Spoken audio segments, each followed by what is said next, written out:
जैन धर्म में यूँ तो अनेक महोत्सव होते रहते हैं। कभी दीक्षाएं होती हैं, कभी तीर्थ यात्राएं होती हैं, कभी विमान यात्रा होती है, मगर पंच कल्याण का अपना महत्व होता है। जैन धर्म का सबसे सर्वोच्च यदि कोई महोत्सव होता है वो पंच कल्याणक महोत्सव होता है। ऐसे पंच कल्याणक में एक संसारी आत्मा परमात्मा का रूप धारण करता है। यद्यपि कलयुग का समय पंचम काल है और यथार्थ में तो तीर्थंकर जन्म लेते नहीं, फिर भी स्थापना निक्षेप से जो प्रतिमा की प्रतिष्ठा की जाती है वो प्रतिमा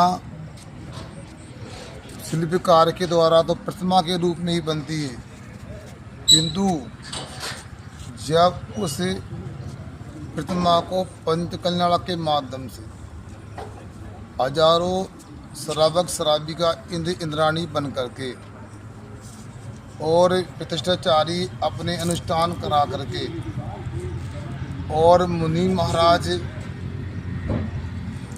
अपनी विशुद्धि के माध्यम से सूर्य मंत्र देते हैं, तो वह प्रतिमा नहीं लेती, भगवान का रूप धारण कर लेती है। और एक बात और आप लोग ध्यान रखें, यदि साक्षात तीर्थंकर भी यदि आए, उनका तीर्थ प्रवर्तन का काल, मोक्ष मार्ग में उपदेश देने काल अधिक से अधिक कुछ कम 1 करोड़ पूर्व तक ही हो सकता है, किंतु तीर्थंकर की प्रतिमा अथवा सामान पंच परमेष्ठी की प्रतिमा ये अनंत काल तक बद्ध जीवों को मोक्ष मार्ग का उपदेश देती है।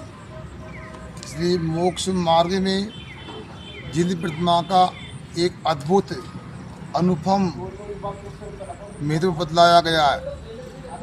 जिनवाणी माँ की असीम कृपा है। जिनवाणी में सठखंड का एक महत्वपूर्ण ग्रंथ है जो आचार्य दर्शन स्वामी के उपदेश से आचार्य पूज्यपाद पुष्पदंत स्वामी भूतवली स्वामी ने लिखा है। पूज्यपाद का मतलब परम पूजनीय, ऐसे आचार्य ने लिखा। उसमें कहा कि जिन बिंब के दर्शन करके निरति निकट तेरे भयंकर कर्मों का भी नाश कर सकते। इसलिए ये सौभाग्य। और जहाँ हम लोग जा रहे हैं वो टिमरनी नगर में, तो ये तो प्रथम ही महोत्सव होने की संभावना है। सब लोग विशुद्धि बढ़ाएंगे तो ये संभावना मैंने कहा वो साकार रूप धारण कर लेगा। इसलिए ऐसे महोत्सव के लिए सबको विशुद्धि बढ़ाने की आवश्यकता है। यही हमारा आपसे कहना है। पंच कल्याणक जैसे सर्वोत्कृष्ट जैन धर्म के अनुष्ठान को महामहोत्सव के रूप में मनाना है और अधिक से अधिक लोगों को उसमें बुलाकर निमंत्रण दे करके उनके भी कर्मों की निजरा का अवसर उन्हें प्रदान करना है।